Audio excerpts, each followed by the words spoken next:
If I have to fold one more box, I'm gonna snap. Juicy snapped. Damn it, it was Slim Jim!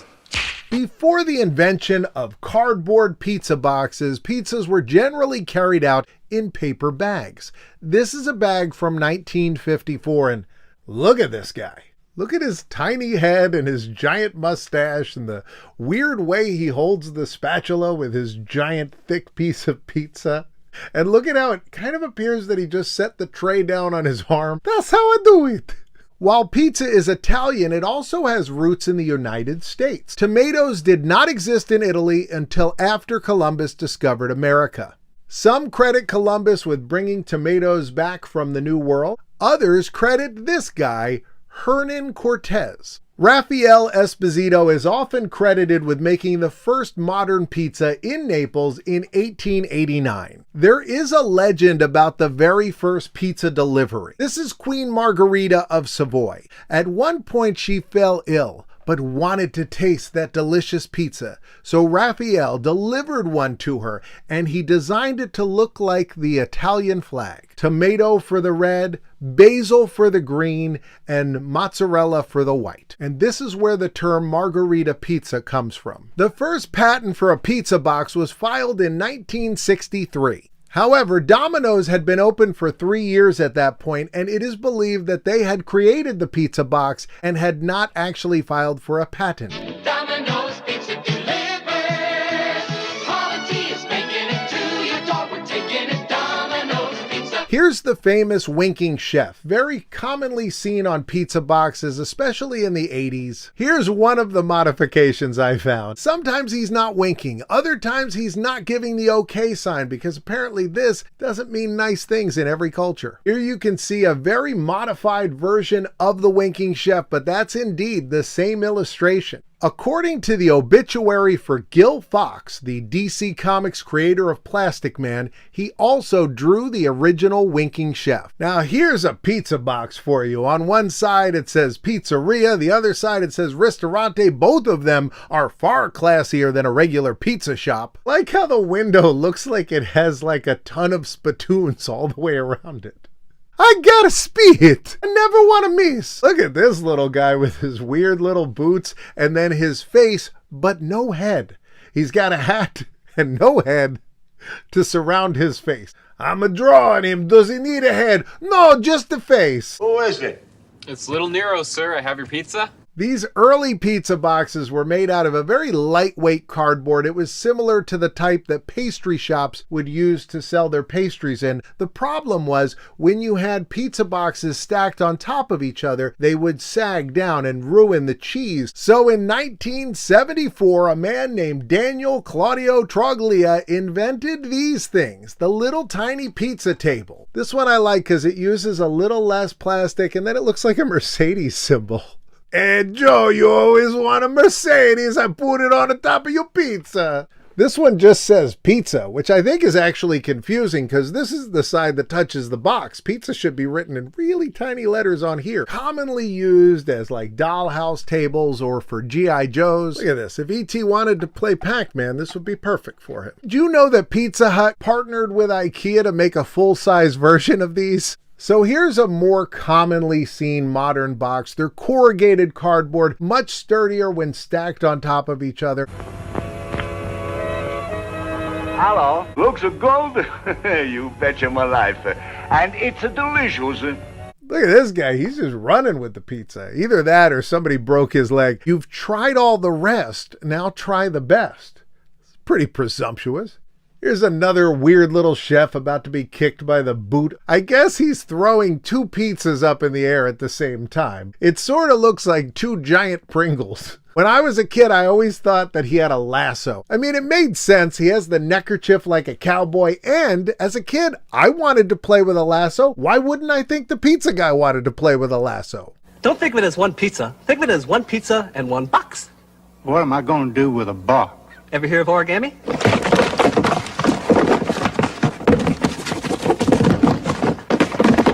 What's that? A pterodactyl. Enjoy your delicious moment. I like how these two guys look so dissimilar in art style. It's not even like they belong on the same block of cartoons on Saturday morning. This guy in the front with the pursed lips just looking all smarmy.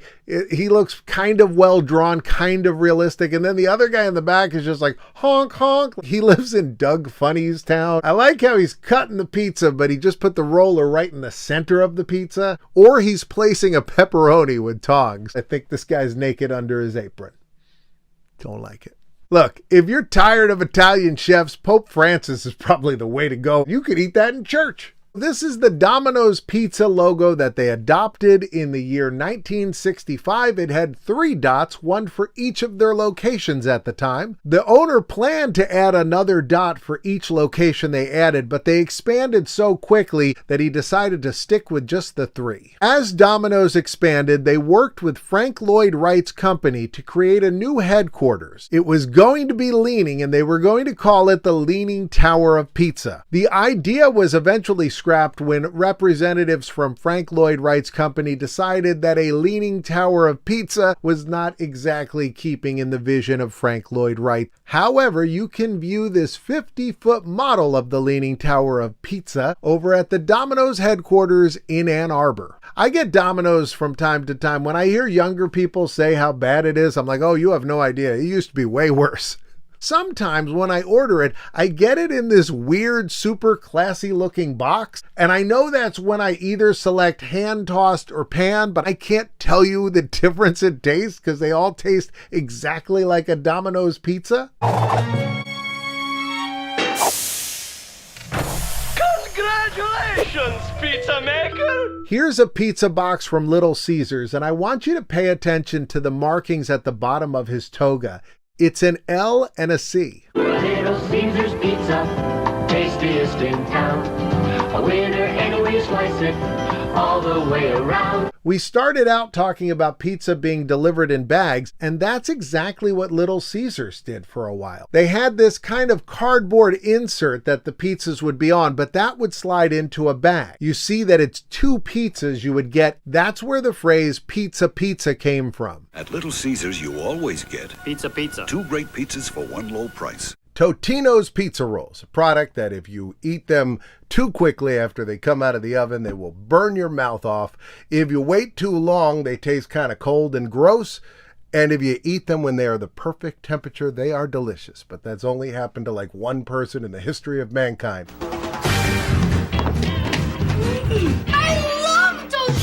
Originally, these weren't Totino's, though. They were Gino's Pizza Rolls. Pizza, pizza, pizza roll. Have a pizza, pizza, pizza roll. Have a pizza, pizza, pizza roll. This commercial is so great. It's a parody of a cigarette commercial. There is nothing like a lark. It's America's most popular new cigarette. Have a lark, have a lark, have a lark today. Have a lark, have a lark, have a lark today. Have a lark today. An apple bomb. It was nothing you just think it. Dr. Churro powdered palm. 7 with the Gino's Pizza Roll is here to save the day. Appetizers now at last are in. This was part of a series of commercials for Gino's that was put together by Stan Freberg. Stan was one of the funniest people that ever lived, a big inspiration to Weird Al Yankovic. Stan did all kinds of stuff, and he brought his humor to this commercial. Pizza, pizza roll.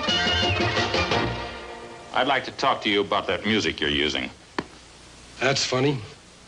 I've been meaning to speak to you people about the same thing. Have a pizza roll, Kimasabi? Look for Gino's Pizza Rolls and serve this new hors d'oeuvre. Just take them out of the freezer, pop them in the oven for 10 minutes. That's it. Who was that masked man anyhow? Pizza rolls were invented by a Scandinavian chef named Beatrice Ojakangas. Inventing pizza rolls is actually a footnote to Beatrice's career. Her book, The Great Scandinavian Baking Book, is in the James Beard Cookbook Hall of Fame. Pizza rolls were invented in the mid-60s. A decade before that, Jim Totino was running a pizza parlor. Hey, you guys, hungry for some pizza? Take a bite, everyone, 'cause Totino's is quite a bite. Jim started a frozen pizza business from that and then eventually sold it to Pillsbury. Then in 1985, Gino sells his company to Pillsbury for $135 million. What a winner! Mmm, the irresistible taste of pizza in this hot little bite-sized snack. Gino's Pizza? Wait a second. Totino's Pizza Rolls. The same zesty pizza taste now from Totino's. Here's Today I Learned on Reddit. And what I learned today was that in North Korea, pizza is very expensive. Kim Jong-il wanted pizza, so he brought over a bunch of pizza cooks in 1999, and now they do have somewhat of a pizza industry in North Korea. Pizza there costs between $6 and $12, which is more than the average person can afford. It's kind of something that only diplomats and very fancy people like to have. So I was looking for pictures of some of the North Korean pizza places. I found this. You can see the North Korean flags on the roof and a sign out front that says, "The great Korean people are a nation that possesses 50 atomic bombs." Comic Sans is a good choice for the sign. This is not in North Korea. This is in San Jose, California. Here's a real one. Now, Kim ordered the first pizza place built in 2008. He had sent these chefs to learn in Rome and in Naples. Now, this story led me from North Korea down to South Korea, and I found out about Mr. Pizza.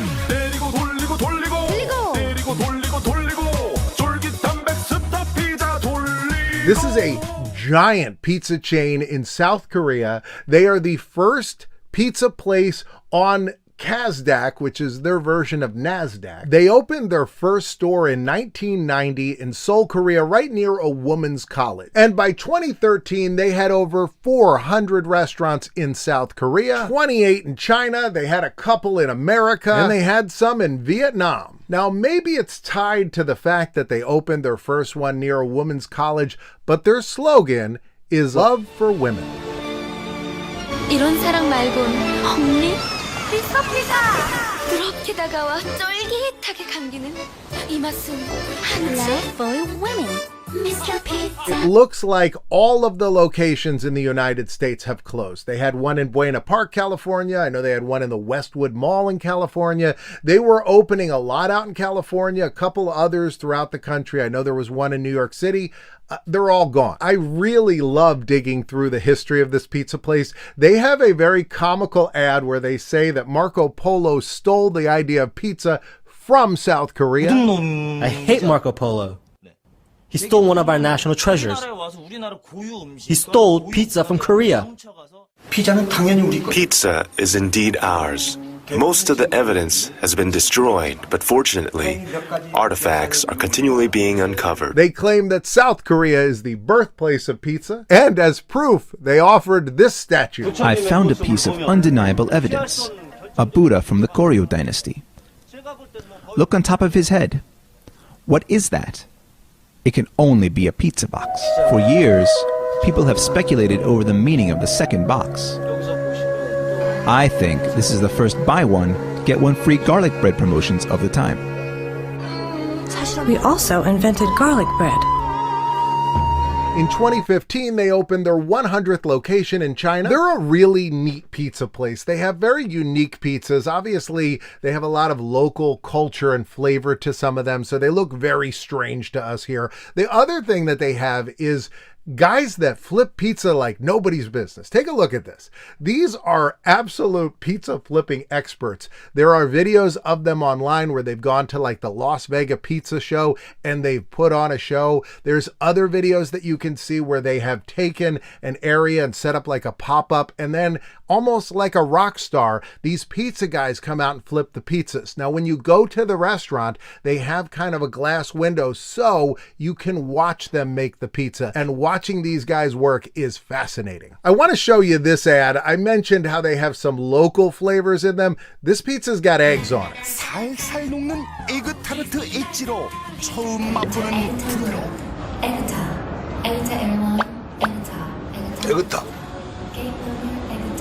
에그타?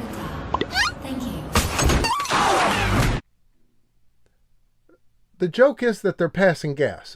That's the joke here? In South Korea right now, they say they have pet fever, and so people are absolutely doting on their pets, very similar to what happens in the United States. And so Mr. Pizza has a couple pet options. Now, these are made with a rice flour dough that's easier for the dogs to digest.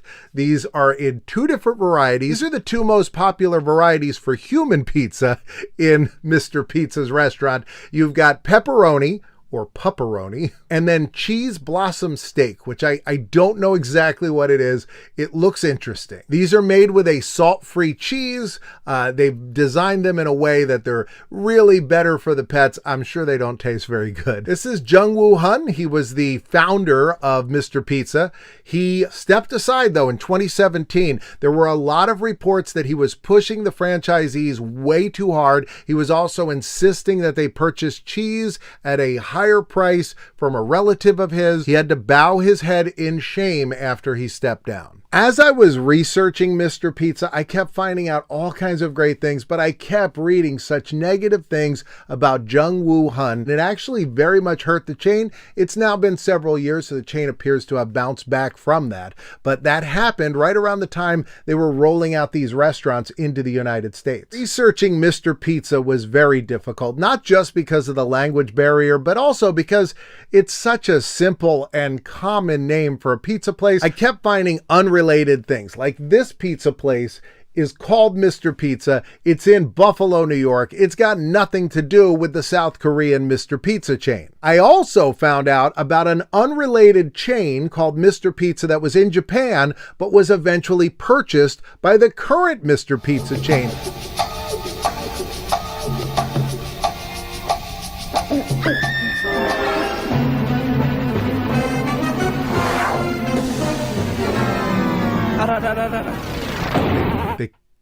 They killed Spider-Man.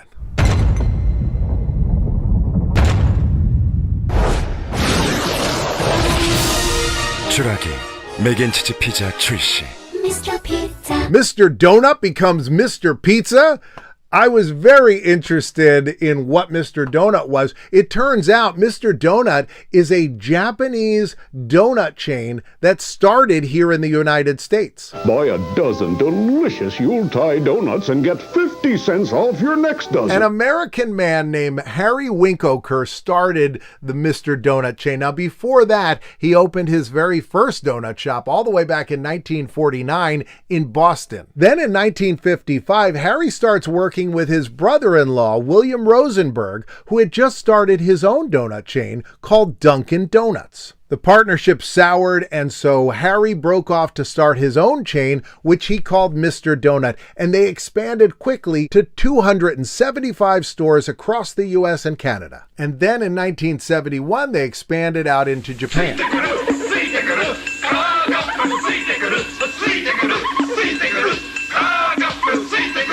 In 1990, Dunkin' Donuts purchased the Mr. Donut chain, and they gave all the franchisees a choice. They could stay as Mr. Donut, or they could change their store to become a Dunkin' Donuts store. And most of them chose to go with Dunkin' Donuts. In fact, there's only one Mr. Donut left in the United States, and it's located in Illinois. However, the chain is thriving outside the US with over 10,000 locations throughout Japan, El Salvador, the Philippines, Thailand, Indonesia, Taiwan, and Singapore. Japan is its biggest market, where it is the #1 donut franchise of them all. Now, circling back to Mr. Pizza, there's another Mr. Pizza I found that was in Brazil. This is the largest pizza chain in all of Brazil. It's headquartered in Rio de Janeiro, and it opened in 1983, which was 7 years before Mr. Pizza opened out in South Korea. This Mr. Pizza has over 50 locations all throughout Brazil. In fact, they were the first franchise food restaurant in the country of Brazil. They've got an Easter Bunny pizza. I don't know what the web is for. They're going to catch is a spider trying to catch that bunny? Banana pizza for scale. There is a knockoff Brazilian Mr. Pizza that's called Mr. Pizza.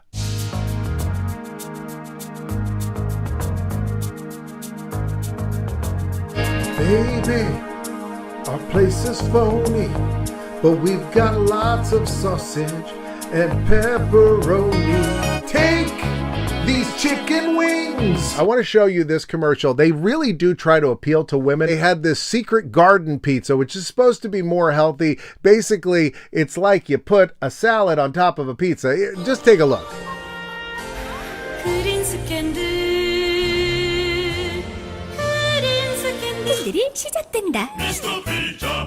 There's also another one where the women are in the secret garden and the men are spying on them. 시크릿 미리 시작된다. 넌 보지 마세요. And one for crab pizza that was gonna give me nightmares.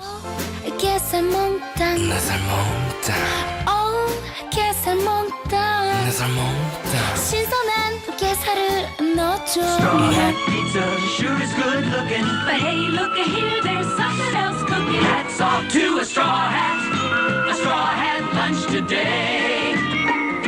In 1959, Charlie Olson and Bill Henderlong opened a pizza place near Washington Avenue in San Lindo, California. This pizza place went on to start the Straw Hat Pizza chain. The two men had met working for Me and Ed's Pizza, a small regional chain on the West Coast. They had aspirations to open their own place and make it bigger, make it nationwide.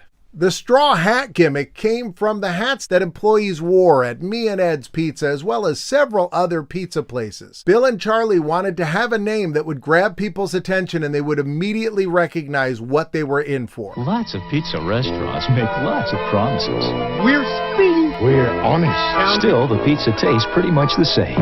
But now Straw Hat introduces Straw Hat sourdough. The chain was originally called Straw Hat Pizza Supreme. Now, Straw Hat Pizza would serve pitchers of beer, large delicious pizzas, and they had old-timey movies playing on a screen. People would sit for hours with their family watching The Little Rascals and Laurel and Hardy. Cut to 1969 and we get these guys. This is William Scandling, Bill Laughlin, and Harry Anderson. Not the guy from Night Court. I care for you. You are in the middle of a room full of people that care for you. Full. Yeah? These three men started the Saga Corporation in Kalamazoo, Michigan. The corporation had started years before when they heard that the cafeteria at Hobart College had gone broke. So they stepped in and started their own food business. And in 1969, they purchased Straw Hat Pizza. Now, Straw Hat was mostly in Northern California, so the Saga Corporation purchased Pizza Palace, which was mostly in Southern California. Putting these together really expanded their business. Pizza Palace had a very similar vibe. Look at how they say they have a banjo and piano music. Also, they say to let the kids come and watch the cooks. They call them the pizza-atricians. I love this artwork. It's very Mad Magazine style. We've got the guy putting his hand through like a pasta maker. We've got the other guy hitting the guy in the mouth with the pizza pan. And then the other guy, I guess, was tossing the pizza. It landed on that dude's head. For a time, the combined chain was called Straw Hat Pizza Palace, but eventually they shortened it to just Straw Hat Pizza. Home of the people-pleasing pizza. Old-timey movies every night and live entertainment on the weekends. Here's an ad that says for people to come see them after they went to an Oakland A's game. I also found these Straw Hat Pizza decals with the Oakland A's. I don't know what these were used for. So I don't know if this was some kind of promotion that maybe you got in at a discount, or if you went to the game, you got a discount at the restaurant. There is a record album of a band performing at the Thousand Oaks Straw Hat Pizza. You can see the logo there in the corner at the top and at the bottom. They were really pushing this hard. Take a listen. This is Terry Ruse and the Roosters. Now, Straw Hat Pizza from its very earliest days was a very family-friendly place. They introduced this horse named Charlie Horse, named after Charlie Olson, one of the two original owners. Every kid got to ride for free. Now, this is their logo that they adopted in the 1970s. Also, in the 1970s, they brought in the video games. In the 1980s, they hired Tim Conway to be the spokesman for their restaurant. Howdy, I'd like a small pepperoni and cartoons. With that army, you need a Straw Hat pan pizza. Pan, pardon? More sauce, more cheese, more toppings, more everything. But we don't pan pizza. Are those all your kids? No. Straw Hat, all for fun and time for all. These commercials are just brilliant. Here's one where he goes on a date with his daughter. Hi, Daddy. Hey, aren't you ready for a big date? What? Yeah, tonight I'm taking you gaming, to the theater, and to a great meal. Really? Hey, would I kid you? Well... Never mind, just get dressed. Straw Hat. Well, what kind of pizza would you like? Pepperoni pizza. At Straw Hat, we've got everything for a fun evening. It's gotta be She got him. Plus that fresh, mouth-watering Straw Hat Pizza. Daddy, Straw Hat, I love you. All for fun. But you sure are sloppy. Now, I don't know if this was Tim Conway's real daughter. He does have a daughter named Kelly. She wrote a book. I heard her interviewed on her brother's show, the Tim Conway Jr. show on KFI Radio. And you can get that book. What's that book you wrote? The book is called My Dad's Funnier Than Your Dad. Oh, okay. Well, in this case, that's not a fact, right? No, not at all. Yeah, And that's right. Okay. All right. Thanks for calling. My sister Kelly, there she goes. Now, what's interesting about Tim Conway Jr. is Tim Conway Sr. was actually not Tim Conway. His name was Tom Conway, but there was another actor in Hollywood named Tom Conway. He had played the Falcon. Why are you suddenly so interested in me? Beautiful and mysterious women always interest me. But oddly, his name wasn't really Tom Conway. It was Thomas Sanders, and he had changed it when he went to Hollywood. So I'm left wondering, is Tim Conway Jr. actually named Tom Conway Jr., or is he simply the Tim Conway? Hi, I'd like a large original pizza, please, with pepperoni, bell pepper, and a teaspoon of Malerna. I'm sorry, this is my prescription. I've been feeling a little under the weather lately, so I've been seeing this Dr. Mushroom. I'll wait by the horse. Nice talking to you. People come to Straw Hat for our original pizza with 6 real cheeses and great toppings, but they stay for the fun. Hey, that's for kids. Oh, I'm supposed to get my exercise. You see, it's a doctor's orders. Feeling better already. Straw Hat, all for fun and fun for all. Now, Frank Bonner, who played Herb Tarlek on WKRP in Cincinnati, also did a commercial for Straw Hat Pizza. Here it is. Straw Hat sourdough, the crust that makes a better pizza. But why did I have to pay? I don't even like crust. Trust me, it's made fresh to your order and it tastes like real sourdough bread, hot from the oven. But I don't like crust. Lots of fresh toppings. Oh, I like that. Try the crust. But... Try it. This is good. Looks like the pizza's on me after all. Well, with that suit, who can tell? Now, here's a weird bit of trivia. In the Goonies, after the kid does the truffle shuffle, he comes inside talking about all the times he's lied to them. And I bet it was even more amazing than the time you ate weight in Godfather's Pizza. Well, the line Corey Feldman was saying was Straw Hat Pizza, but they couldn't get permission from Straw Hat, so they overdubbed it. In June of 1986, the Saga Corporation agrees to be purchased by Marriott. This made Marriott the third largest food service provider in the entire country. Marriott then sold Straw Hat Pizza to Pizza Hut. But a group of franchisees did not want this to happen. They didn't want to turn their stores into Pizza Hut, so they took them to court, and they won. They formed the Straw Hat Cooperative Corporation and allowed these restaurants to continue to be franchised as Straw Hat Pizza. Get Straw Hat's world-famous fresh toppings. Straw Hat, genuine California pizza. Now, I just checked the website. It lists 28 restaurants, including one in Bakersfield that's coming soon. There's some crazy Straw Hat Pizza stuff on eBay. You can get this windbreaker. It's a signed picture of Tim Conway. It's only $40. Straw Hat Pizza restaurant head. I wonder what this was from. Look at this. This is the token you would use to play their arcade games. Yeah, here's a different one. Here's a vintage Straw Hat Pizza stick-a-state game. Look at this. Straw Hat Pizza soccer ball. I saw a video online where like a local mascot went to the pizza place and ate pizza. Oh yeah, here's the record. $20. $20 will get you this. Yeah, here's those decals we were looking at. I don't know what these are. They say A's ID. Oh man, I might have to get these for my Christmas tree. Look at these. You got Santa there. Brought to you by Straw Hat Pizza. Straw Hat Fun Book. You'd get this for your birthday. That's Amy. She's in her room. Today's her birthday. And you can color that in. Happy birthday from Straw Hat. Here's a button. Fresh to bake pizza. We make it, you bake it. Straw Hat Pizza. Hi, I'm home. Guess who's cooking dinner tonight? Wait a minute. It's going to be great. It will be great, because he brought home Straw Hat's Fresh to Bake, a totally new idea in pizza. Huge shout out to everybody over there on Patreon. Go ahead and join today. You'd be like Aaron Wester, Al, Archer, Bucky and Oliver, Carson Loveridge, Dana Snyder, Jamie and Tom, Jen, Matthew Chapin, Michael and Jessica. You'd be like my brother Rob Hutchinson and Jason Evans.